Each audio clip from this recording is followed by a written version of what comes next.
ৰাজ্যত ৰাজনৈতিক গৰম বতাহৰ সমান্তৰালভাৱে সংগোপনে আকৌ হৈছে ঋতুৰাজ বসন্ত। মই বৰ্তমান উপস্থিত আছোঁ পশ্চিম ঢেকীয়াজুলিৰ ছাত্ৰ সন্থাৰ উদ্যোগত আয়োজিত বিহুৰ যি কৰ্মশালা, পোনছাতেই মই বিহুৰ কৰ্মশালালৈকে যাব বিচাৰিম। মোৰ কেমেৰা সহযোগী আৰু সামগ্ৰিক দৃশ্য দেখুৱাবৰ কাৰণে অনুৰোধ জনাম।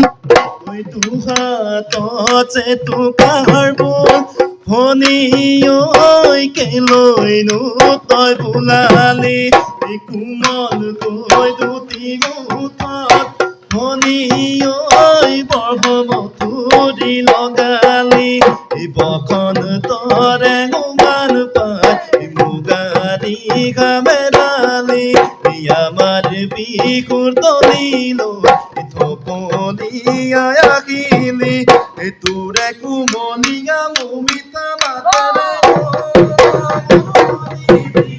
বিহু নাম জুৰিলি হালি জালি নাচিলি কঁকাল ভাঙি নাচিলি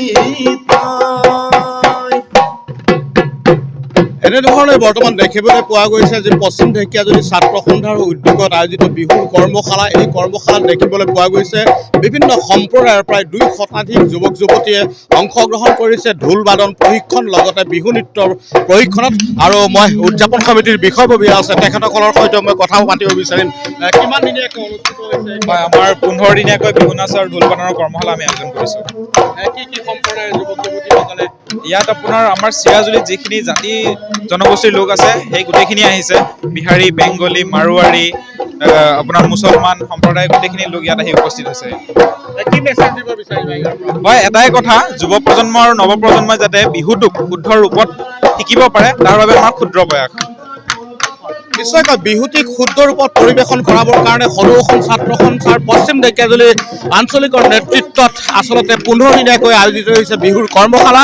আৰু কৰ্মশালাত দেখিবলৈ পোৱা গৈছে বিভিন্ন জাতি জনগোষ্ঠীৰ সম্প্ৰদায়ৰ মিলনভূমিত পৰিণত হৈছে এই চিৰাজুলি।